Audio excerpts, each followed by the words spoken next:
ನಮಸ್ಕಾರ. ಮುಖ್ಯಾಂಶಗಳು. ಕ್ವಾಡ್ ನಾಯಕರ ಶೃಂಗಸಭೆಯಲ್ಲಿ ಪಾಲ್ಗೊಳ್ಳಲು ಜಪಾನ್ ತಲುಪಿದ ಪ್ರಧಾನಿ ನರೇಂದ್ರ ಮೋದಿ. ಅಮೆರಿಕ ಸೇರಿ ವಿವಿಧ ದೇಶಗಳ ನಾಯಕರೊಂದಿಗೆ ದ್ವಿಪಕ್ಷೀಯ ಮಾತುಕತೆಯಲ್ಲೂ ಭಾಗಿ. ದಾವೋಸ್ನಲ್ಲಿ ವಿಶ್ವ ಆರ್ಥಿಕ ವೇದಿಕೆ ಸಭೆ. ಪಿಯೂಷ್ ಗೋಯಲ್ ಭಾರತದ ನೇತೃತ್ವ.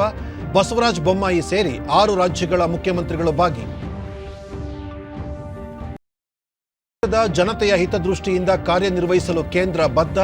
ಪೆಟ್ರೋಲ್ ಡೀಸೆಲ್ ಮೇಲಿನ ಅಬಕಾರಿ ಸುಂಕ ಕಡಿತ. ಅನುರಾಗ್ ಸಿಂಗ್ ಠಾಕೂರ್. ದಕ್ಷಿಣ ಆಫ್ರಿಕಾ ವಿರುದ್ಧದ T20 ಹಾಗೂ ಇಂಗ್ಲೆಂಡ್ ಎದುರಿನ ಟೆಸ್ಟ್ ಕ್ರಿಕೆಟ್ ಸರಣಿಗಳಿಗೆ ಭಾರತ ತಂಡ ಪ್ರಕಟ. ಚುಟುಕು ಸಮರಕ್ಕೆ ಕನ್ನಡಿಗ KL ರಾಹುಲ್ ನಾಯಕ. ವಾರ್ತೆಗಳ ವಿವರ. ಕ್ವಾಡ್ ನಾಯಕರ ಶೃಂಗಸಭೆಯಲ್ಲಿ ಪಾಲ್ಗೊಳ್ಳಲು ಜಪಾನ್ಗೆ ಪ್ರಯಾಣ ಬೆಳೆಸಿದ್ದ ಪ್ರಧಾನಿ ನರೇಂದ್ರ ಮೋದಿ ಟೋಕಿಯೋ ತಲುಪಿದ್ದಾರೆ. ವಿಮಾನ ನಿಲ್ದಾಣದಲ್ಲಿ ಪ್ರಧಾನಿ ಅವರನ್ನು ಅಲ್ಲಿನ ಆಡಳಿತ ಸಿಬ್ಬಂದಿ ಬರಮಾಡಿಕೊಂಡರು. मंत्री क्वाड सम्मेलन में भाग लेंगे, जहां अमेरिका के राष्ट्रपति, ऑस्ट्रेलिया के नवनिर्वाचित पीएम और जापान के प्रधानमंत्री भी होंगे। इसके अलावा वे जापान, अमेरिका और ऑस्ट्रेलिया के नवनियुक्त प्रधानमंत्री के साथ द्विपक्षीय बैठक भी करेंगे। इस दौरान प्रधानमंत्री जो वहां पर बच्चे आए हुए थे वहां उनसे भी मिले। मोदी के स्वागत में जो तख्तियां थी वो नजर आई। ನಂತರ ನರೇಂದ್ರ ಮೋದಿ ಅವರು ಹೋಟೆಲ್ಗೆ ಆಗಮಿಸಿದ ಸಂದರ್ಭದಲ್ಲಿ ಅಲ್ಲಿನ ಭಾರತೀಯ ಸಮುದಾಯದವರು ಭವ್ಯ ಸ್ವಾಗತ ನೀಡಿದರು. ಈ ವೇಳೆ ಪ್ರಧಾನಿ ಅವರು ಕೆಲ ಮಕ್ಕಳನ್ನು ಮಾತಾಡಿಸಿ ಅವರು ಬರೆದ ಚಿತ್ರಗಳಿಗೆ ಹಸ್ತಾಕ್ಷರ ಕೂಡ ಹಾಕಿದರು. अलग-अलग भाषाओं में स्वागत की तख्तियां लिए छात्र मौजूद हैं, जिसमें गुजराती में लिखा है स्वागत छे। और ये तमाम बच्चों के भारत दौरे के दौरान पूर्वोत्तर क्षेत्र के लिए सतत विकास पहल से लेकर स्वच्छ ऊर्जा साझेदारी की ಜಪಾನ್ನಲ್ಲಿ ನಡೆಯಲಿರುವ ಕ್ವಾಡ್ ನಾಯಕರ ಶೃಂಗಸಭೆಯಲ್ಲಿ ಪಾಲ್ಗೊಳ್ಳಲು ಪ್ರಧಾನಿ ಅವರು ಆ ಸಂದರ್ಭದಲ್ಲಿ ವಿವಿಧ ಜಾಗತಿಕ ನಾಯಕರೊಂದಿಗೆ ಪ್ರತ್ಯೇಕವಾಗಿ ಮಾತುಕತೆ ನಡೆಸಲಿದ್ದಾರೆ. ತಮ್ಮ ಟೋಕಿಯೋ ಭೇಟಿಗೂ ಮುನ್ನ ಹೇಳಿಕೆ ನೀಡಿದ ಅವರು ಭಾರತ ಜಪಾನ್ ವಿಶೇಷ ಕಾರ್ಯತಂತ್ರ ಹಾಗೂ ಜಾಗತಿಕ ಪಾಲುದಾರಿಕೆ ಬಲಪಡಿಸುವುದು ತಮ್ಮ 2 ದಿನಗಳ ಜಪಾನ್ ಭೇಟಿಯ ಉದ್ದೇಶವಾಗಿದೆ. 2ನೇ ವ್ಯಕ್ತಿಗತ ಕ್ವಾಡ್ ನಾಯಕರ ಶೃಂಗಸಭೆಯಲ್ಲಿ ತಾವು ಭಾಗವಹಿಸಲಿದ್ದು, ಈ ಶೃಂಗಸಭೆ 4 ದೇಶಗಳ ನಾಯಕರಿಗೆ ಕ್ವಾಡ್ ಉಪಕ್ರಮಗಳ ಪ್ರಗತಿ ಪರಾಮರ್ಶಿಸಲು ಅವಕಾಶ ಕಲ್ಪಿಸಲಿದೆ ಎಂದು ತಿಳಿಸಿದ್ದಾರೆ. ಇಂಡೋ ಪೆಸಿಫಿಕ್ ವಲಯದ ಬರವಣಿಗೆಗಳು, ಪರಸ್ಪರ ಹಿತಾಸಕ್ತಿಯ ಜಾಗತಿಕ ವಿಷಯಗಳಿಗೆ ಸಂಬಂಧಿಸಿದಂತೆ ಕ್ವಾಡ್ ನಾಯಕರು ವಿಚಾರ ವಿನಿಮಯ ಮಾಡಿಕೊಳ್ಳಲಿದ್ದಾರೆ. ಅಮೆರಿಕ ಅಧ್ಯಕ್ಷ ಜೋ ಬೈಡನ್ ಅವರೊಂದಿಗೆ ಪ್ರಧಾನಿ ಮೋದಿ ದ್ವಿಪಕ್ಷೀಯ ಮಾತುಕತೆ ನಡೆಸಲಿದ್ದು, ಸಭೆಯಲ್ಲಿ ಉಭಯ ದೇಶಗಳ ನಡುವಣ ಬಹುಮುಖಿ ದ್ವಿಪಕ್ಷೀಯ ಸಂಬಂಧ ಮತ್ತಷ್ಟು ಬಲವರ್ಧನೆ ಕುರಿತು ಚರ್ಚಿಸಲಿದ್ದಾರೆ. ಆಸ್ಟ್ರೇಲಿಯಾದ ನೂತನ ಚುನಾಯಿತ ಪ್ರತಿನಿಧಿ ಆಂಟೋನಿ ಅಲ್ಬನೀಸ್ ಅವರು ಮೊದಲ ಬಾರಿಗೆ ಕ್ವಾಡ್ ನಾಯಕರ ಶೃಂಗಸಭೆಯಲ್ಲಿ ಪಾಲ್ಗೊಳ್ಳಲಿದ್ದಾರೆ. ಆಂಟೋನಿ ಅವರೊಂದಿಗಿನ ದ್ವಿಪಕ್ಷೀಯ ಸಭೆಯನ್ನು ತಾವು ಎದುರು ನೋಡುತ್ತಿರುವುದಾಗಿ, ಉಭಯ ದೇಶಗಳ ನಡುವಣ ಸಮಗ್ರ ಕಾರ್ಯತಂತ್ರ ಸಹಭಾಗಿತ್ವದಡಿ ಬಹುಮುಖಿ ಸಹಕಾರ, ಪರಸ್ಪರ ಆಸಕ್ತಿಯ ಪ್ರಾದೇಶಿಕ ಹಾಗೂ ಜಾಗತಿಕ ವಿಷಯಗಳ ಕುರಿತು ಚರ್ಚೆ ನಡೆಸಲಾಗುವುದು ಎಂದು ಮೋದಿ ಹೇಳಿದ್ದಾರೆ.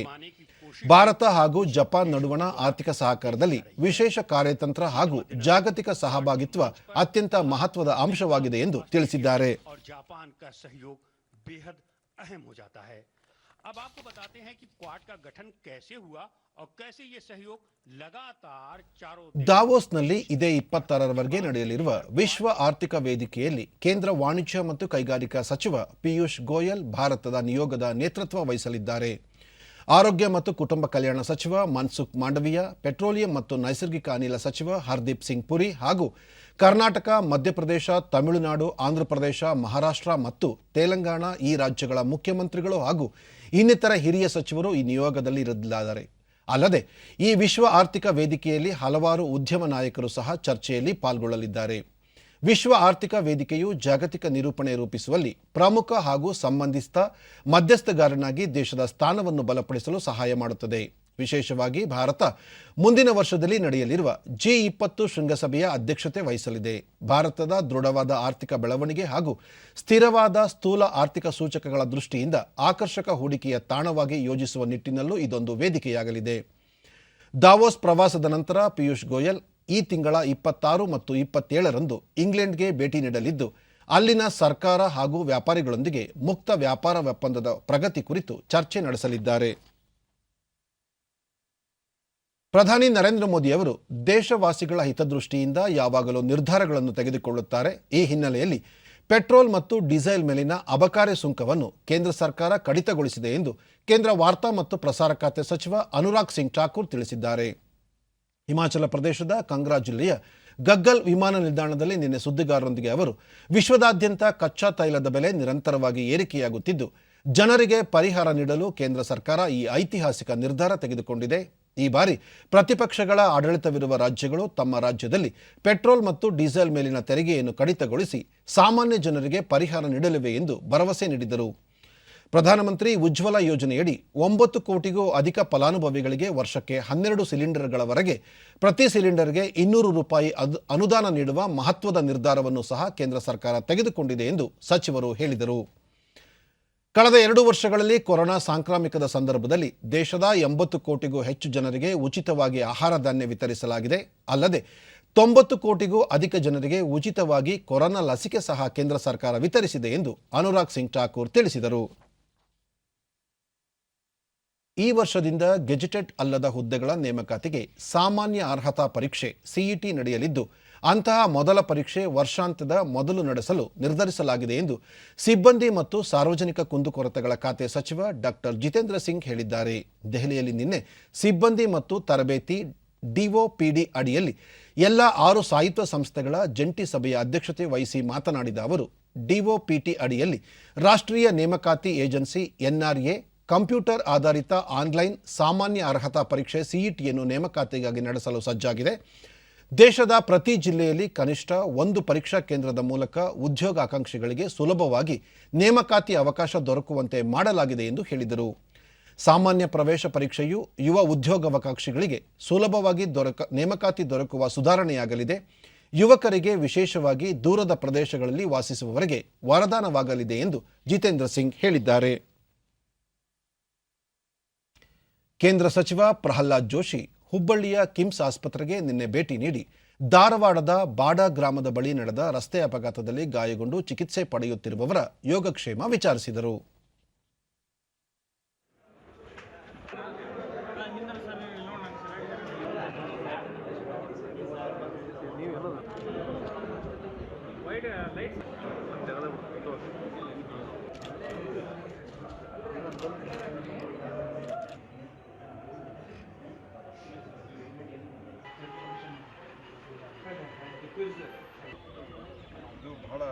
ಈ ಸಂದರ್ಭದಲ್ಲಿ ಅವರು ಅಪಘಾತದಲ್ಲಿ 9 ಜನ ಮೃತಪಟ್ಟು 8 ಜನ ಗಾಯಾಳುಗಳು ಕಿಮ್ಸ್ ಆಸ್ಪತ್ರೆಯಲ್ಲಿ ಚಿಕಿತ್ಸೆ ಪಡೆಯುತ್ತಿದ್ದಾರೆ. ಗಾಯಾಳುಗಳಿಗೆ ಅಗತ್ಯ ಚಿಕಿತ್ಸೆ ಉಚಿತವಾಗಿ ನೀಡಬೇಕೆಂದು ಆಸ್ಪತ್ರೆಯ ನಿರ್ದೇಶಕರಿಗೆ ಸೂಚನೆ ನೀಡಿದ್ದು ಮುಖ್ಯಮಂತ್ರಿ ಬಸವರಾಜ ಬೊಮ್ಮಾಯಿ ಮೃತರ ಕುಟುಂಬಗಳಿಗೆ ಪರಿಹಾರ ಘೋಷಿಸಿದ್ದಾರೆ ಎಂದು ತಿಳಿಸಿದರು.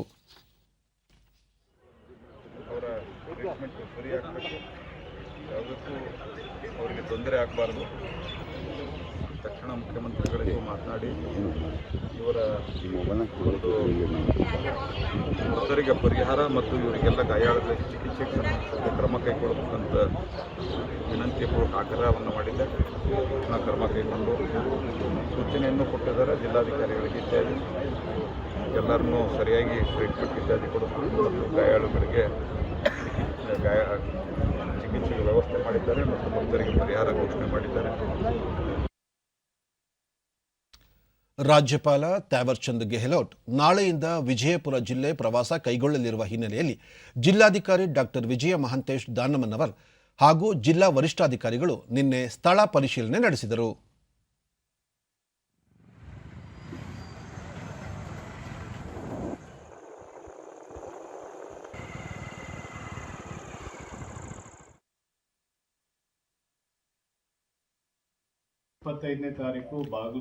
ಡಿಡಿ ನ್ಯೂಸ್ನೊಂದಿಗೆ ಡಾಕ್ಟರ್ ವಿಜಯ ಮಹಾಂತೇಶ್ ದಾನಮ್ಮನವರ್ ರಾಜ್ಯಪಾಲರ ಭದ್ರತೆ ಹಾಗೂ ಸೂಕ್ತ ವ್ಯವಸ್ಥೆಗಳನ್ನು ಖಚಿತಪಡಿಸಿಕೊಳ್ಳಲು ಕೃಷ್ಣಾ ಜಲಾಶಯ ಹಾಗೂ ಹೆಲಿಪ್ಯಾಡ್ ಸ್ಥಳ ಪರಿಶೀಲನೆ ನಡೆಸಿದ್ದೇವೆ.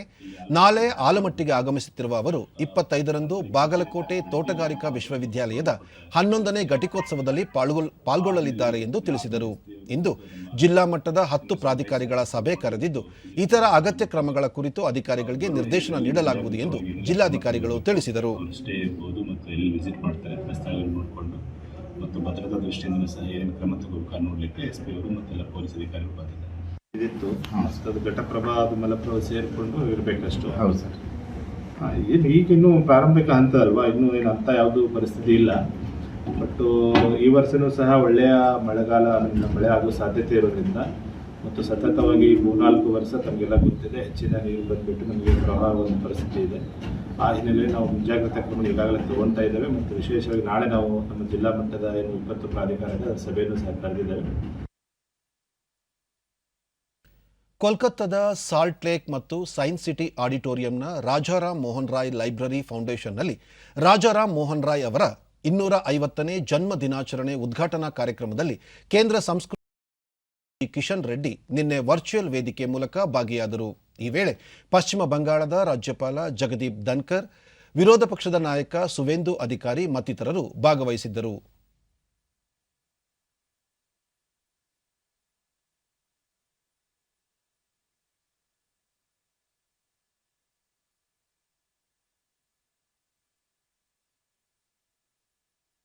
ಬಳಿಕ ಕಿಶನ್ ರೆಡ್ಡಿ ಕೋಲ್ಕತ್ತಾದ ರಾಜಾರಾಮ್ ಮೋಹನ್ ರಾಯ್ ಲೈಬ್ರರಿ ಫೌಂಡೇಶನ್ನಲ್ಲಿ ರಾಜಾರಾಮ್ ಮೋಹನ್ ರಾಯ್ ಅವರ ಪ್ರತಿಮೆಯನ್ನು ವರ್ಚುವಲ್ ಮೂಲಕ ಅನಾವರಣಗೊಳಿಸಿದರು. ಸೈನ್ಸ್ ಸಿಟಿ ಆಡಿಟೋರಿಯಂನ ಸಾಲ್ಟ್ ಲೇಕ್ನಲ್ಲಿ ಬಂಗಾಳದ ಸಂಸ್ಕೃತಿ ಪರಂಪರೆಯನ್ನು ಸಾರುವ ವಿವಿಧ ಸಾಂಸ್ಕೃತಿಕ ಕಾರ್ಯಕ್ರಮಗಳನ್ನು ಆಯೋಜಿಸಲಾಗಿತ್ತು. ರಾಜಾರಾಮ್ ಮೋಹನ್ ರಾಯ್ ಅವರ ಜೀವನ ಚರಿತ್ರೆಯನ್ನು ಬಿಂಬಿಸುವ ಕಾರ್ಯಕ್ರಮಗಳು ನಡೆದವು. ವರ್ಚುವಲ್ ಭಾಷಣದಲ್ಲಿ ಕಿಶನ್ ರೆಡ್ಡಿ ಕೇಂದ್ರ ಸಂಸ್ಕೃತಿ ಸಚಿವಾಲಯ ರಾಜಾರಾಮ್ ಮೋಹನ್ ರಾಯ್ ಅವರ 250ನೇ ಜಯಂತಿಯನ್ನು ಮುಂದಿನ ವರ್ಷದ ಮೇ 22ರವರೆಗೆ ಆಜಾದಿ ಕಾ ಅಮೃತ ಮಹೋತ್ಸವದ ಅಡಿಯಲ್ಲಿ ಆಚರಿಸಲು ನಿರ್ಧರಿಸಲಾಗಿದೆ. ಸಾಮಾಜಿಕ ಪ್ರಗತಿಗೆ ರಾಜಾರಾಮ್ ಮೋಹನ್ ರಾಯ್ ಅವರ ಕೊಡುಗೆ ಅಪಾರ, ಹೊಸ ಮಾದರಿಯ ಚಿಂತನಾ ಕ್ರಮ ಅನುಕರಣೀಯ ಎಂದರು. ರಾಜ್ಯದ ಪ್ರಸಿದ್ಧ ಯಾತ್ರಾ ಸ್ಥಳಗಳಲ್ಲಿ ಒಂದಾಗಿರುವ ಚಾಮರಾಜನಗರ ಜಿಲ್ಲೆಯ ಮಲೆ ಮಹದೇಶ್ವರ ಬೆಟ್ಟದ ಪರಿಸರ ಸಂರಕ್ಷಣೆಗೆ ವಿನೂತನ ಪ್ರಯತ್ನ ನಡೆಯುತ್ತಿದೆ. ಕೌದಳ್ಳಿ ಮಲೆ ಮಹದೇಶ್ವರ ದೇವಾಲಯ ನಡುವಿನ 36 ಕಿಲೋಮೀಟರ್ ರಸ್ತೆಯಲ್ಲಿ ಜನರು ಎಸೆದ ಪ್ಲಾಸ್ಟಿಕ್ ವಸ್ತುಗಳು ಅಲ್ಲಿನ ವನ್ಯಪ್ರಾಣಿ ಪಕ್ಷಿಗಳಿಗೆ ಅಪಾಯಕಾರಿ ಎಂಬುದನ್ನು ಗಮನಿಸಿದ ಮಲೆ ಮಹದೇಶ್ವರ ಸ್ವಾಮಿ ಅಭಿವೃದ್ಧಿ ಪ್ರಾಧಿಕಾರ, ಅರಣ್ಯ ಇಲಾಖೆಯ ಸಹಯೋಗದಲ್ಲಿ ಸ್ವಚ್ಛತಾ ಕಾರ್ಯ ಕೈಗೊಳ್ಳಲಾಗಿದೆ. 20ಕ್ಕೂ ಹೆಚ್ಚು ಸಂಘ ಸಂಸ್ಥೆಗಳ ಸ್ವಯಂ ಸೇವಕರು ಈ ಮಾರ್ಗದ ರಸ್ತೆ ಹಾಗೂ ಸುತ್ತಮುತ್ತಲ ಪ್ರದೇಶಗಳಲ್ಲಿ ತ್ಯಾಜ್ಯ ಪ್ಲಾಸ್ಟಿಕ್ ಅನ್ನು ಸಂಗ್ರಹಿಸುವ ಕಾರ್ಯದಲ್ಲಿ ತೊಡಗಿದ್ದಾರೆ. ಈ ಭಾಗದಲ್ಲಿ ಬರುವ ಭಕ್ತರು ಸಾರ್ವಜನಿಕರಿಗೆ ಜಾಗೃತಿ ಮೂಡಿಸುವ ಕಾರ್ಯಾಗಾರಗಳು ನಡೆದಿವೆ. ಪ್ಲಾಸ್ಟಿಕ್ ಬದಲಿಗೆ ಬಟ್ಟೆ ಬ್ಯಾಗುಗಳನ್ನು ಬಳಸುವಂತೆ ಅರಿವು ಮೂಡಿಸಲಾಗುತ್ತಿದ್ದು, ಅಗತ್ಯ ಮೂಲಸೌಕರ್ಯಗಳನ್ನು ಕಲ್ಪಿಸಲಾಗುತ್ತಿದೆ. ಭಕ್ತಾದಿಗಳಲ್ಲಿ ಮನವಿ ಮಾಡಿಕೊಳ್ಳೋದಿಷ್ಟೇ, ಈ ಕುರಿತು ಡಿಡಿ ನ್ಯೂಸ್ನೊಂದಿಗೆ ರೈತ ಮುಖಂಡ ಗೌಡೇಗೌಡ ಎಲ್ಲೆಂದರಲ್ಲಿ ಪ್ಲಾಸ್ಟಿಕ್ ಬಿಸಾಡದೆ ನಿರ್ದಿಷ್ಟ ಸ್ಥಳದಲ್ಲೇ ಹಾಕುವುದರಿಂದ ಪರಿಸರ ವನ್ಯಜೀವಿಗಳಿಗೆ ಸಂರಕ್ಷಣೆಗೆ ಸಹಕಾರಿಯಾಗುತ್ತದೆ ಎಂದರು. ಭಕ್ತಾದಿಗಳಿಂದ ಬಂದಿರತಕ್ಕಂಥ ಹಣವನ್ನು ಇದಕ್ಕೆ ತೊಡಗಿಸಿ ಬೆಟ್ಟವನ್ನು ಸ್ವಚ್ಛತೆಯಿಂದ ಕಾಪಾಡಬೇಕು ಅಂತ ನಾನು ನಮ್ಮ ಪ್ರಕೃತಿಗೆ ಪರಿಸರವಾದಿ ಸೋಮಶೇಖರ್ ಪ್ಲಾಸ್ಟಿಕ್ಗೆ ಪರ್ಯಾಯ ವಸ್ತುಗಳ ಬಳಕೆ ಬಗ್ಗೆ ಅರಿವು ಮೂಡಿಸಲು ಕಾರ್ಯಾಗಾರಗಳನ್ನು ಅರಣ್ಯ ಇಲಾಖೆ ಹಮ್ಮಿಕೊಂಡಿರುವುದು ಸ್ವಾಗತಾರ್ಹ ಎಂದರು. ಇರೋದ್ರಿಂದ ಅದು ಕರಗಿ ಮೈಕ್ರೋ ಪ್ಲಾಸ್ಟಿಕ್ಸ್ ಅನ್ನೋದು ನಾವು ಸೇವಿಸೋ ಗಾಳಿಯಲ್ಲಿ ಸೇರಿ ಆ ಗಾಳಿ ಕೂಡ ವಿಷ ಆಗಿ ಕೊನೆಗೆ ನಮಗೆ ಅದು ಉಸಿರಾಟದ ತೊಂದರೆ ಮತ್ತು ಬೇರೆ ಥರದ ತೊಂದರೆಗಳನ್ನು ಕೊಟ್ಟು ಕೊನೆಗೆ ಅದು ಮನುಷ್ಯನಿಗೆ ವಿಷಕಾರಿನೇ ಆಗುತ್ತೆ. ವನ್ಯಜೀವಿ ಧಾಮದ ಡಿಸಿಎಫ್ ವಿ ಎಡಕೊಂಡಲು ಈವರೆಗೆ 4 ಟನ್ ಪ್ಲಾಸ್ಟಿಕ್ ತ್ಯಾಜ್ಯ ಸಂಗ್ರಹಿಸಲಾಗಿದೆ. 20ಕ್ಕೂ ಹೆಚ್ಚು ಸಂಘ ಸಂಸ್ಥೆಗಳ ಕಾರ್ಯಕರ್ತರು ಸಹಕರಿಸಿದ್ದಾರೆ ಎಂದರು. ಮತ್ತು ಇದಲ್ಲದೇ ನೀರಿನ ಹೆಚ್ಚಿನ ಕ್ಲೀನಿಂಗ್ ವಾಟರ್ಸನ್ನು ಸುಮಾರು 10-20 ಜನರಲ್ಲಿ RO ಪ್ಲಾಂಟ್ಸನ್ನು ನಾವೆಲ್ಲ ಎಸ್ಟಾಬ್ಲಿಷ್ ಮಾಡಬೇಕು ಅಂತ ಇದೆ. ಇದೆಲ್ಲದೂ ಆಗಿದ್ದು ಅಂದರೆ ನಮ್ಗೆ ಈಸಿಯಾಗಿ ನಮಗೂ ಯಾವುದೇ ರೀತಿಯಲ್ಲಿ ಸಿಂಗಲ್ ಪ್ಲಾಸ್ಟಿಕ್ನು ಪ್ರಕೃತಿಗೆ ಹೋಗಲ್ಲ, ನಾವು ಸಂಗ್ರಹ ಮಾಡೋದು ಕಡಿಮೆ ಆಗ್ತದೆ ಅಂತ ನಾನು ಹೇಳಕ್ಕೆ ಇಚ್ಛೆಪಡ್ತೀನಿ. ದೇಶದಾದ್ಯಂತ ಈವರೆಗೆ 192 ಕೋಟಿ 28 ಲಕ್ಷಕ್ಕೂ ಹೆಚ್ಚು ಡೋಸ್ ಲಸಿಕೆ ನೀಡಲಾಗಿದೆ ಎಂದು ಕೇಂದ್ರ ಆರೋಗ್ಯ ಸಚಿವಾಲಯ ತಿಳಿಸಿದೆ. ನಿನ್ನೆ ಒಂದೇ ದಿನ 14,37,000ಕ್ಕೂ ಹೆಚ್ಚು ಲಸಿಕಾ ಡೋಸ್ ನೀಡಲಾಗಿದೆ. ಪ್ರಸ್ತುತ ದೇಶದಲ್ಲಿ ಕೊರೋನಾ ಸೋಂಕಿತರ ಚೇತರಿಕೆ ಪ್ರಮಾಣ 98.75%ರಷ್ಟಿದೆ. ಸಕ್ರಿಯ ಪ್ರಕರಣಗಳು 0.03%ರಷ್ಟಿದೆ. ಮರಣ ಪ್ರಮಾಣ 1.22% ದಾಖಲಾಗಿದೆ ಎಂದು ಸಚಿವಾಲಯ ಹೇಳಿದೆ.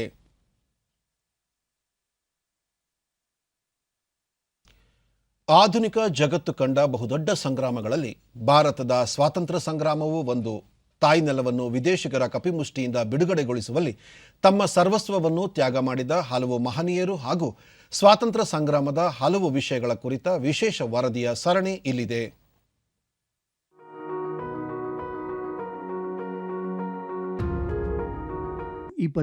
ಮೇ 1970 ನಿಧನರಾದ ಸ್ವಾತಂತ್ರ್ಯ ಹೋರಾಟಗಾರ ಪನ್ನಂಪಲ್ಲಿ ಗೋವಿಂದ ಮೆನನ್ ಅವರನ್ನು ನೆನಪಿಸಿಕೊಳ್ಳುತ್ತೇವೆ. ಮೆನನ್ ಅವರು ವೈಕಂ ಸತ್ಯಾಗ್ರಹದಲ್ಲಿ ಸಕ್ರಿಯವಾಗಿ ಪಾಲ್ಗೊಂಡಿದ್ದವರು. ಅವರು ಪ್ರಜಾಮಂಡಲಂ ಸೇರಿ ಕೇರಳದಲ್ಲಿನ ಬಹಿಷ್ಕಾರ ಚಳವಳಿಗಳಲ್ಲಿ ಭಾಗವಹಿಸಿದ್ದವರು. ಜನಕೋಡಿಗಳ್ಕು ಜೀವಾಮೃತಂ ಜಯ ಭಾರತಾಂಬೆಕ್ಕೆ ವಂದನಂ. ಮೆನನ್ ಅವರು 1 ಅಕ್ಟೋಬರ್ 1908 ಕೇರಳದ ತಿರುಚೂರಿನಲ್ಲಿ ಜನಿಸಿದರು. ಮೆನನ್ ಅವರು ವಿದ್ಯಾರ್ಥಿಯಾಗಿದ್ದಾಗಿನಿಂದಲೂ ರಾಜಕೀಯದಲ್ಲಿ ತೊಡಗಿಸಿಕೊಂಡಿದ್ದವರು ಮತ್ತು ಕೇರಳದ ವೈಕೋಂ ಸತ್ಯಾಗ್ರಹದ ಜಾತಿ ವಿರೋಧಿ ಹೋರಾಟದಲ್ಲಿ ಸಕ್ರಿಯವಾಗಿ ಭಾಗವಹಿಸಿದವರು. ಅವರು ರಾಜಕೀಯದಲ್ಲಿ ಹೆಚ್ಚು ತೊಡಗಿಸಿಕೊಂಡಿದ್ದರಿಂದ ಪ್ರಜಾಮಂಡಲಂ ಸೇರಿದರು. ನಂತರದ ದಿನಗಳಲ್ಲಿ ಭಾರತೀಯ ರಾಷ್ಟ್ರೀಯ ಕಾಂಗ್ರೆಸ್ ಸೇರಿದರು. ಮೆನನ್ ಅವರು ಕೇರಳ ಪ್ರದೇಶ ಕಾಂಗ್ರೆಸ್ ಸಮಿತಿ ಮತ್ತು ಅಖಿಲ ಭಾರತ ಕಾಂಗ್ರೆಸ್ ಸಮಿತಿಯ ಸದಸ್ಯರಾಗಿ ಸೇವೆ ಸಲ್ಲಿಸಿದರು. ವೃತ್ತಿಯಲ್ಲಿ ವಕೀಲರಾಗಿದ್ದ ಮೆನನ್ ಅವರು 1935 ಮತ್ತು 1938ರಲ್ಲಿ 2 ಬಾರಿ ಕೊಚ್ಚಿನ್ ರಾಜ್ಯ ಶಾಸಕಾಂಗಕ್ಕೆ ಆಯ್ಕೆಯಾದರು. ಕೊಚ್ಚಿನ್ ಸರ್ಕಾರದ ದಮನಕಾರಿ ನೀತಿಯನ್ನು ಪ್ರತಿಭಟಿಸಿ 1942ರಲ್ಲಿ ಅವರು ಹುದ್ದೆಗೆ ರಾಜೀನಾಮೆ ನೀಡಿದರು. ಮೆನನ್ 1945ರಲ್ಲಿ ಕೊಚ್ಚಿನ್ ವಿಧಾನಸಭೆಗೆ ಪುನಃ ಚುನಾಯಿತರಾದರು. ಅವರು 1946ರಲ್ಲಿ ಕೊಚ್ಚಿನ್ ಆಹಾರ ಸಚಿವರಾಗಿ ಮತ್ತು 1947ರಲ್ಲಿ ಆಗಿನ ಕೊಚ್ಚಿನ್ ರಾಜ್ಯದ ಮುಖ್ಯಮಂತ್ರಿಯಾಗಿ ಸೇವೆ ಸಲ್ಲಿಸಿದರು. ಮೆನನ್ ಅವರು ಸಂವಿಧಾನ ಸಭೆಯಲ್ಲಿ ಕೊಚ್ಚಿನ್ ರಾಜಪ್ರಭುತ್ವದ ರಾಜ್ಯವನ್ನು ಪ್ರತಿನಿಧಿಸಿದರು.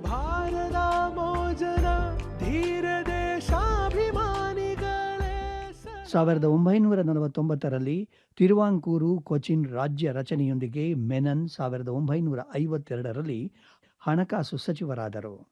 ಅವರು ತಿರುವಾಂಕೂರು ಕೊಚ್ಚಿನ್ ರಾಜ್ಯದ ಮುಖ್ಯಮಂತ್ರಿಯಾಗಿಯೂ ಸೇವೆ ಸಲ್ಲಿಸಿದರು. ಮೆನನ್ 1962ರಲ್ಲಿ ಲೋಕಸಭೆಗೆ ಆಯ್ಕೆಯಾದರು ಮತ್ತು ಆಹಾರ, ಕೃಷಿ, ಸಮುದಾಯ ಅಭಿವೃದ್ಧಿ ಮತ್ತು ಸಹಕಾರ ಸಚಿವರಾಗಿ ಸೇವೆ ಸಲ್ಲಿಸಿದರು. ಅವರು ರೈಲ್ವೆ ಸಚಿವಾಲಯ, ಕಾನೂನು ಮತ್ತು ಸಮಾಜ ಕಲ್ಯಾಣ ಸಚಿವಾಲಯದ ಖಾತೆಗಳನ್ನು ಹೊಂದಿದ್ದರು ಮತ್ತು 1967ರಲ್ಲಿ ಭಾರತದ ಕಾನೂನು ಸಚಿವರಾಗಿದ್ದರು. ಮೆನನ್ ಅವರು ಸಾರ್ವಜನಿಕ ವ್ಯವಹಾರಗಳಲ್ಲಿ ವಿವಿಧ ಪಾತ್ರಗಳನ್ನು ನಿರ್ವಹಿಸಿದರು ಮತ್ತು ಹಿಂದುಳಿದವರ ಪರವಾಗಿ ಮತ್ತು ಶಿಕ್ಷಕರ ಸ್ಥಿತಿಯನ್ನು ಸುಧಾರಿಸಲು ಹೆಸರುವಾಸಿಯಾಗಿದ್ದರು. ಅವರು ವಿವಿಧ ಅಂತಾರಾಷ್ಟ್ರೀಯ ಸಮ್ಮೇಳನಗಳಲ್ಲಿ ಭಾರತವನ್ನು ಪ್ರತಿನಿಧಿಸಿದರು ಮತ್ತು 1970ರಲ್ಲಿ ಅಸುನೀಗಿದ ಅವರು ತಮ್ಮ ಕೊನೆಯ ದಿನದವರೆಗೂ ರಾಷ್ಟ್ರದ ಸೇವೆಯಲ್ಲಿ ತೊಡಗಿಸಿಕೊಂಡಿದ್ದರು. ನಾವು ಆ ಮಹಾನ್ ರಾಷ್ಟ್ರೀಯತಾವಾದಿಗೆ ನಮಸ್ಕರಿಸುತ್ತೇವೆ. 23 ಮೇ 1947ರಂದು ಬ್ರಿಟಿಷ್ ಕ್ಯಾಬಿನೆಟ್ ಭಾರತದ ಅಂದಿನ governor general lord Mount baton ಅನುಮೋದಿಸಿದ ನಾಗರಿಕತೆಯ ರಾಷ್ಟ್ರವಾದ ನಮ್ಮ ಭಾರತವನ್ನು ವಿಭಜಿಸುವ ಭಯಾನಕ ಯೋಜನೆಗೆ ಒಪ್ಪಿಗೆ ನೀಡಿತು. ಲಾರ್ಡ್ ಮೌಂಟ್ ಬ್ಯಾಟನ್ ಮಾರ್ಚ್ 22, 1947ರಂದು ಭಾರತಕ್ಕೆ ಆಗಮಿಸಿದರು. ಭಾರತೀಯ ನಾಯಕರನ್ನು ಸಂಪರ್ಕಿಸಿದ ನಂತರ ಅವರು ಡಿಕಿ ಬರ್ಡ್ ಪ್ಲಾನ್ ಎಂದು ಕರೆಯಲ್ಪಡುವ ಯೋಜನೆಯನ್ನು ಮಾಡಿದರು ಮತ್ತು ಮೇ 2ರಂದು ಲಂಡನ್ಗೆ ಯೋಜನೆಯೊಂದಿಗೆ ಲಾರ್ಡ್ ಇಸ್ಮಾಯ್ ಅವರನ್ನು ಕಳುಹಿಸಿದರು ಮತ್ತು ಅದನ್ನು ಬ್ರಿಟಿಷ್ ಕ್ಯಾಬಿನೆಟ್ ಅನುಮೋದಿಸಿತು. ಈ ಯೋಜನೆಯ ಅಡಿಯಲ್ಲಿ ಬ್ರಿಟಿಷರು ಅಧಿಕಾರವನ್ನು 2 ಉತ್ತರಾಧಿಕಾರಿಗಳಿಗೆ ವರ್ಗಾಯಿಸುತ್ತಾರೆ: ಕಾಂಗ್ರೆಸ್ ಮತ್ತು ಮುಸ್ಲಿಂ ಲೀಗ್. ಪ್ರಾದೇಶಿಕ ಪರಿಭಾಷೆಯಲ್ಲಿ ಭಾರತ ಮತ್ತು ಪಾಕಿಸ್ತಾನದ ಪ್ರಾಬಲ್ಯಗಳು ಬ್ರಿಟಿಷ್ ಕಾಮನ್ವೆಲ್ತ್ ಒಳಗೆಯೇ ಉಳಿಯುತ್ತವೆ. ಭಾರತದಲ್ಲಿನ 559 ರಾಜಪ್ರಭುತ್ವದ ರಾಜ್ಯಗಳ ಮೇಲಿನ ಬ್ರಿಟಿಷರ ಪರಮಾಧಿಕಾರವನ್ನು 2 ಅಧಿಪತ್ಯಗಳಿಗೆ ವರ್ಗಾಯಿಸಲಾಗುವುದಿಲ್ಲ ಮತ್ತು ಅದರ ಪರಿಣಾಮವಾಗಿ ಸಾಂವಿಧಾನಿಕವಾಗಿ ಅವುಗಳು ಕಣ್ಮರೆಯಾಗುತ್ತವೆ. ರಾಜಪ್ರಭುತ್ವದ ರಾಜ್ಯಗಳು 2 ಅಧಿಪತ್ಯಗಳಲ್ಲಿ ಒಂದನ್ನು ಸೇರಲು ಮುಕ್ತವಾಗಿರುತ್ತವೆ.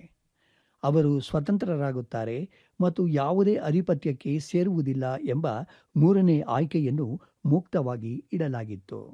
ಆದರೆ ಭಾರತದ ನಾಯಕರು ಈ ಯೋಜನೆಯನ್ನು ವಿರೋಧಿಸಿದರು, ಏಕೆಂದರೆ ಭಾರತದಲ್ಲಿ ಅನೇಕ ಚಿಕ್ಕ ರಾಷ್ಟ್ರ ರಾಜ್ಯಗಳು ಹೊರಹೊಮ್ಮಲು ಅವಕಾಶವಾಗುತ್ತದೆ ಎಂದು ಅವರು ಭಾವಿಸಿದರು.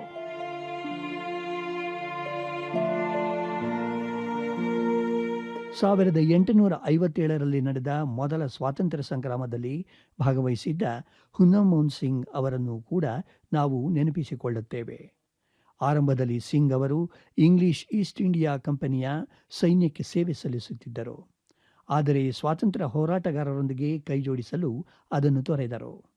ಅವರು ವಿವಿಧ ಸಂದರ್ಭಗಳಲ್ಲಿ ಬ್ರಿಟಿಷರ ವಿರುದ್ಧ ಹೋರಾಡಿದರು ಮತ್ತು ತಮ್ಮ ಸಹ ಕಾರ್ಯಕರ್ತರಿಗೆ ಹಣಕಾಸಿನ ಸಿಂಗ್ ಅವರನ್ನು ಕಂಪನಿಯ ಪಡೆಗಳು ವಶಪಡಿಸಿಕೊಂಡವು ಮತ್ತು ಬ್ರಿಟಿಷರ ವಿರುದ್ಧದ ಹೋರಾಟ ಮತ್ತು ದಂಗೆಗಾಗಿ ಅವರನ್ನು ವಿಚಾರಣೆಗೆ ಒಳಪಡಿಸಿದರು. ಅವರಿಗೆ 1857ರಲ್ಲಿ ಕಬ್ಬಿಣದ ಕೆಲಸದೊಂದಿಗೆ ಜೀವನ ಪರ್ಯಂತ ಸಾಗುವ ಶಿಕ್ಷೆಯನ್ನು ವಿಧಿಸಲಾಯಿತು. ಅವರು ಅಂಡಮಾನ್ ದ್ವೀಪಗಳಲ್ಲಿ 1858ರ ಮೇ 23ರಂದು ಬಂಧನದಲ್ಲಿ ನಿಧನರಾದರು. ಆ ಮಣ್ಣಿನ ಮಗನಿಗೆ ನಮ್ಮ ನಮನವನ್ನು ಸಲ್ಲಿಸುತ್ತೇವೆ.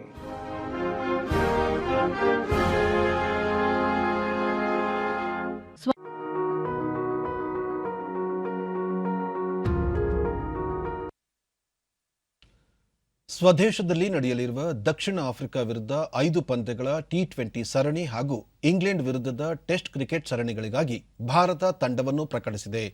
ಜೂನ್ 9ರಿಂದ ಆರಂಭವಾಗಲಿರುವ 5 ಪಂದ್ಯಗಳ T20 ಸರಣಿಗೆ ಕರ್ನಾಟಕದ ಆಟಗಾರ KL ರಾಹುಲ್ ನಾಯಕರಾಗಿದ್ದಾರೆ. ಅದೇ ರೀತಿ ಇಂಗ್ಲೆಂಡ್ ವಿರುದ್ಧ ಜುಲೈನಲ್ಲಿ ನಡೆಯಲಿರುವ ಟೆಸ್ಟ್ ಸರಣಿಗೆ ರೋಹಿತ್ ಶರ್ಮಾ ನಾಯಕರಾಗಿ ಮುಂದುವರೆದಿದ್ದಾರೆ. ದಕ್ಷಿಣ ಆಫ್ರಿಕಾ ವಿರುದ್ಧ T20 ಸರಣಿಗೆ KL ರಾಹುಲ್ ನಾಯಕ, ಋತುರಾಜ್ ಗಾಯಕ್ವಾಡ್, ಇಶಾನ್ ಕಿಶನ್, ದೀಪಕ್ ಹೂಡಾ, ದಿನೇಶ್ ಕಾರ್ತಿಕ್, ಶ್ರೇಯಸ್ ಅಯ್ಯರ್, ಹಾರ್ದಿಕ್ ಪಾಂಡ್ಯ, ವೆಂಕಟೇಶ್ ಅಯ್ಯರ್, ಯಜುವೇಂದ್ರ ಚಾಹಲ್, ಕುಲದೀಪ್ ಯಾದವ್, ಅಕ್ಷರ್ ಪಟೇಲ್, ರವಿ ಬಿಷ್ಣೋಯ್, ಭುವನೇಶ್ವರ್ ಕುಮಾರ್, ಹರ್ಷಲ್ ಪಟೇಲ್, ಆವೇಶ್ ಖಾನ್, ಉಮ್ರಾನ್ ಮಲ್ಲಿಕ್, ಹರ್ಷದೀಪ್ ಸಿಂಗ್ ತಂಡದಲ್ಲಿದ್ದಾರೆ. ಇಂಗ್ಲೆಂಡ್ ವಿರುದ್ಧ ಟೆಸ್ಟ್ ಸರಣಿಗೆ ತಂಡ ರೋಹಿತ್ ಶರ್ಮಾ ನಾಯಕ, KL Rahul, Virat Kohli, Shubman Gill, Shreyas Iyer, Hanuma Vihari, Cheteshwar Pujar, Rishabh Pant, KS Bharat, Ravindra Jadeja, R Ashwin, Shardul Thakur, Mohammed Shami, Jasprit Bumrah, Mohammed Siraj, Umesh Yadav, ಪ್ರಸಿದ್ಧ ಕೃಷ್ಣ ತಂಡದಲ್ಲಿದ್ದಾರೆ. ಇಂಡೋನೇಷ್ಯಾದ ಜಕಾರ್ತದಲ್ಲಿ ಇಂದಿನಿಂದ ಆರಂಭವಾಗಲಿರುವ 11ನೇ ಆವೃತ್ತಿಯ ಏಷ್ಯಾ ಕಪ್ ಪುರುಷರ ಹಾಕಿ ಚಾಂಪಿಯನ್ಶಿಪ್ನಲ್ಲಿ ಭಾರತ ತಂಡ ಇಂದು ತನ್ನ ಮೊದಲ ಪಂದ್ಯದಲ್ಲಿ ಸಾಂಪ್ರದಾಯಿಕ ಎದುರಾಳಿ ಪಾಕಿಸ್ತಾನದ ವಿರುದ್ಧ ತನ್ನ ಅಭಿಯಾನ ಆರಂಭಿಸಲಿದೆ. JBK ಎರೆನಾದಲ್ಲಿ ಭಾರತೀಯ ಕಾಲಮಾನ ಸಂಜೆ 5 ಗಂಟೆಗೆ ಪಂದ್ಯ ಆರಂಭವಾಗಲಿದೆ. ಹಾಲಿ ಚಾಂಪಿಯನ್ ಆಗಿರುವ ಭಾರತದ ಆಟಗಾರರು ಎ ಗುಂಪಿನಲ್ಲಿ ಪಾಕಿಸ್ತಾನ, ಜಪಾನ್ ಮತ್ತು ಆತಿಥೇಯ ಇಂಡೋನೇಷ್ಯಾ ಜೊತೆ ಸ್ಥಾನ ಹೊಂದಿದ್ದಾರೆ. ಇದೇ 24ರಂದು ಎರಡನೇ ಪಂದ್ಯದಲ್ಲಿ ಏಷ್ಯನ್ ಗೇಮ್ಸ್ ಚಿನ್ನದ ಪದಕ ವಿಜೇತ ಜಪಾನ್ ಹಾಗೂ ಮೇ 26ರಂದು ನಡೆಯಲಿರುವ ಲೀಗ್ನಲ್ಲಿ ತನ್ನ ಕೊನೆಯ ಪಂದ್ಯದಲ್ಲಿ ಇಂಡೋನೇಷ್ಯಾ ವಿರುದ್ಧ ಭಾರತ ಸೆಣಸಲಿದೆ. ಭಾರತ ಮತ್ತು ಪಾಕಿಸ್ತಾನ ತಂಡಗಳು ತಲಾ 3 ಬಾರಿ ಏಷ್ಯಾ ಕಪ್ ಹಾಕಿ ಚಾಂಪಿಯನ್ ಆಗಿ ಹೊರಹೊಮ್ಮಿದೆ. ಇಂದಿನ ಪಂದ್ಯದಲ್ಲಿ ಉಭಯ ತಂಡಗಳ ಆಟಗಾರರ ನಡುವೆ ತೀವ್ರ ಪೈಪೋಟಿ ಕಂಡುಬರುವ ನಿರೀಕ್ಷೆ ಇದೆ.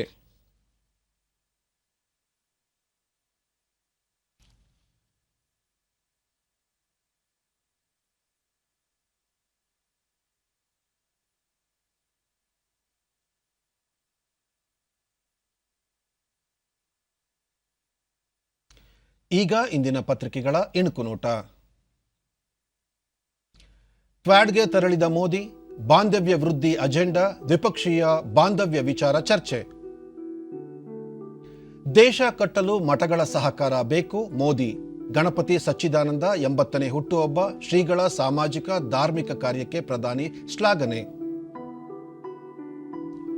ದಾವೋಸ್ಗೆ ಸಿಎಂ ಬೊಮ್ಮಾಯಿ ಪಯಣ, ಆರ್ಥಿಕ ಶೃಂಗಸಭೆಯಲ್ಲಿ ಭಾಗಿ, ರಾಜ್ಯಕ್ಕೆ ಅತಿ ಹೆಚ್ಚು ವಿದೇಶಿ ಬಂಡವಾಳ. ರಾಜಧಾನಿ ಮೇಲ್ವಿಚಾರಣೆಗೆ ಕಾರ್ಯಪಡೆ, 8 ಸಚಿವರ ನೇತೃತ್ವದಲ್ಲಿ ಕಾರ್ಯಾಚರಣೆ, ಸಿಎಂ ಬಸವರಾಜ ಬೊಮ್ಮಾಯಿ ಮಹತ್ವದ ಆದೇಶ. ಮಿನಿ ಒಲಿಂಪಿಕ್ಸ್ ಬಾಲಕಿಯರ ವಿಭಾಗದಲ್ಲಿ ಬೆಳಗಾವಿ ತಂಡ ರನ್ನರ್ ಅಪ್, ಹಾಕಿಯಲ್ಲಿ ಕೊಡಗು ಹಾಸನ ಚಾಂಪಿಯನ್. ಇವು ಇಂದಿನ ಪತ್ರಿಕೆಗಳ ಪ್ರಮುಖ ಸುದ್ದಿ. ಉಳಿದಂತೆ ರಾಜ್ಯದಲ್ಲೂ ತೈಲದ ಮೇಲಿನ ಸುಂಕ ಇಳಿಸಲು ಚಿಂತನೆ, ಸಾಧ್ಯತೆಗಳ ಬಗ್ಗೆ ಪರಿಶೀಲಿಸಿ ವರದಿ ಸಲ್ಲಿಸಲು ಆರ್ಥಿಕ ಇಲಾಖೆಗೆ ಸಿಎಂ ಸೂಚನೆ. ರಸಗೊಬ್ಬರ ಕೇಂದ್ರ ಸರ್ಕಾರದಿಂದ ಹೆಚ್ಚುವರಿಯಾಗಿ 1.10 ಲಕ್ಷ ಕೋಟಿ ರೂಪಾಯಿ ಸಬ್ಸಿಡಿ. ಕೈಮಗ್ಗ ಕ್ಷೇತ್ರಕ್ಕೆ ಬೂಸ್ಟರ್ ನೀಡಲು ಪ್ರಯತ್ನ, ಕೈಮಗ್ಗ ವಿದ್ಯಾಭ್ಯಾಸಕ್ಕೆ ವಿಶೇಷ ಅನುದಾನ, ವರ್ಷದಲ್ಲಿ 7,000 ಮಂದಿಗೆ ಕೈಮಗ್ಗ ತರಬೇತಿ. ಇಂದಿನಿಂದ ದ್ವಿತೀಯ ಪಿಯು ಮೌಲ್ಯಮಾಪನ ಪ್ರಕ್ರಿಯೆ ಶುರು, ಜೂನ್ 15ರ ವೇಳೆಗೆ ಮುಕ್ತಾಯ. ಫ್ರೆಂಚ್ ಓಪನ್ ಮೊದಲ ದಿನ ಅಚ್ಚರಿಯ ಫಲಿತಾಂಶ, ಥೀಮ್ ಜೇಬ್ಯೂರ್ ತುರ್ತು ನಿರ್ಗಮನ. ಕೊನೆಯಲ್ಲಿ ಮತ್ತೊಮ್ಮೆ ಮುಖ್ಯಾಂಶಗಳು. ಕ್ವಾಡ್ ನಾಯಕರ ಶೃಂಗಸಭೆಯಲ್ಲಿ ಪಾಲ್ಗೊಳ್ಳಲು ಜಪಾನ್ ತಲುಪಿದ ಪ್ರಧಾನಿ ನರೇಂದ್ರ ಮೋದಿ. ಅಮೆರಿಕ ಸೇರಿ ವಿವಿಧ ದೇಶಗಳ ನಾಯಕರೊಂದಿಗೆ ದ್ವಿಪಕ್ಷೀಯ ಮಾತುಕತೆಯಲ್ಲೂ ಭಾಗಿ. ದಾವೋಸ್ನಲ್ಲಿ ವಿಶ್ವ ಆರ್ಥಿಕ ವೇದಿಕೆ ಸಭೆ, ಪಿಯೂಷ್ ಗೋಯಲ್ ಭಾರತದ ನೇತೃತ್ವ, ಬಸವರಾಜ ಬೊಮ್ಮಾಯಿ ಸೇರಿ 6 ರಾಜ್ಯಗಳ ಮುಖ್ಯಮಂತ್ರಿಗಳು ಭಾಗಿ. ದೇಶದ ಜನತೆಯ ಹಿತದೃಷ್ಟಿಯಿಂದ ಕಾರ್ಯನಿರ್ವಹಿಸಲು ಕೇಂದ್ರ ಬದ್ಧ, ಪೆಟ್ರೋಲ್ ಡೀಸೆಲ್ ಮೇಲಿನ ಅಬಕಾರಿ ಸುಂಕ ಕಡಿತ, ಅನುರಾಗ್ ಸಿಂಗ್ ಠಾಕೂರ್. ದಕ್ಷಿಣ ಆಫ್ರಿಕಾ ವಿರುದ್ಧದ T20 ಹಾಗೂ ಇಂಗ್ಲೆಂಡ್ ಎದುರಿನ ಟೆಸ್ಟ್ ಕ್ರಿಕೆಟ್ ಸರಣಿಗಳಿಗೆ ಭಾರತ ತಂಡ ಪ್ರಕಟ, ಚುಟುಕು ಸಮರಕ್ಕೆ ಕನ್ನಡಿಗ KL ರಾಹುಲ್ ನಾಯಕ. ನಮ್ಮ ವಾರ್ತಾ ಪ್ರಸಾರವನ್ನು ನೀವು DD ಚಂದನ ನ್ಯೂಸ್ ಯೂಟ್ಯೂಬ್ ಚಾನೆಲ್ನಲ್ಲೂ ವೀಕ್ಷಿಸಬಹುದು. ವ್ಯಕ್ತಿಗತ ಅಂತರ ಕಾಪಾಡಿಕೊಳ್ಳುವುದರೊಂದಿಗೆ ನೀವು ಸುರಕ್ಷಿತವಾಗಿರಿ, ನಿಮ್ಮವರನ್ನು ಸುರಕ್ಷಿತವಾಗಿರಿಸಿ. ನೈರ್ಮಲ್ಯಕ್ಕೆ ಆದ್ಯತೆ ನೀಡುವುದರ ಜೊತೆಗೆ ಕೋವಿಡ್-19 ಮಾರ್ಗಸೂಚಿಗಳನ್ನು ತಪ್ಪದೇ ಪಾಲಿಸಿ. ನಮ್ಮ ಮುಂದಿನ ವಾರ್ತಾ ಪ್ರಸಾರ ಬೆಳಗ್ಗೆ 11 ಗಂಟೆಗೆ. ನಮಸ್ಕಾರ.